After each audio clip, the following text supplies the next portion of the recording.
গভীর রাতে চোট্টা কুচো কাপড়ের গোডাউন ও চার চাকার গ্যারেজে বিধ্বংসী আগুন। দক্ষিণ চব্বিশ পরগনার কালীতলা আশুতি থানার অন্তর্গত চট্টা কালিকাপুর খানপাড়া এলাকায় বৃহস্পতিবার গভীর রাতে একটি কুচো কাপড়ের গোডাউনে ভয়াবহ অগ্নিকাণ্ডের ঘটনা ঘটে। স্থানীয় বাসিন্দারা প্রথম আগুন দেখতে পান। মুহূর্তের মধ্যে আগুন দাউ দাউ করে জ্বলে ওঠে এবং দ্রুত পাশের একটি চার চাকা গাড়ির গ্যারেজে ছড়িয়ে পড়ে। গ্যারেজে থাকা একটি চার চাকা গাড়িও আগুনে পুড়ে যায়।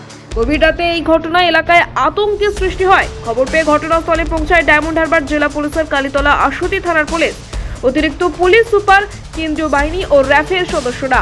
পুলিশ ও স্থানীয় বাসিন্দারা প্রথমে জল দিয়ে আগুন নিয়ন্ত্রণে আনার চেষ্টা করে, পরে দমকলের একটি ইঞ্জিন ঘটনাস্থলে পৌঁছে প্রায় 1 ঘন্টার চেষ্টায় আগুন নিয়ন্ত্রণে আনে। তবে ততক্ষণে কুচো কাপড়ের গোডাউন, চার চাকা গাড়ি এবং গ্যারেজ সম্পূর্ণ আগুনে ভস্মীভূত হয়ে যায়। দমকলের প্রাথমিক অনুমান শর্ট সার্কিট থেকেই এই অগ্নিকাণ্ডের সূত্রপাত হয়ে থাকতে পারে। তবে ঘটনার প্রকৃত কারণ জানতে তদন্ত শুরু হয়েছে। এই ঘটনায় কোনো হতাহতের খবর যদিও পাওয়া যায়নি। দক্ষিণ চব্বিশ পরগনা থেকে শেখ সাইফুদ্দিনের রিপোর্ট, ডিএন নিউজ বাংলা। আগুনটা লেগেছে প্রায় এখানে 4:40। যাদের আগুনটা প্রথম লেগেছে সেখানে কেউ ছিল না, তাদের বাড়িতে কেউ নেই, তাদের জামাই ছিল আর মেয়ে ছিল। আর ভেতরে যে অবস্থাটা হয়ে আছে, যেখানে আগুনটা লেগেছে ওখানে বাইরে থেকে কিছু ছেলে এসে, কিছু বলতে অনেক ছেলে এসে ওখানে সিগারেট খায়, গাঁজা খায়, আর যা 2 নম্বরই যা মানে কাজ আছে সেইগুলো সব ওখানেই করে। সিগারেট, গাঁজা, আফিম সব ওখানেই খায়।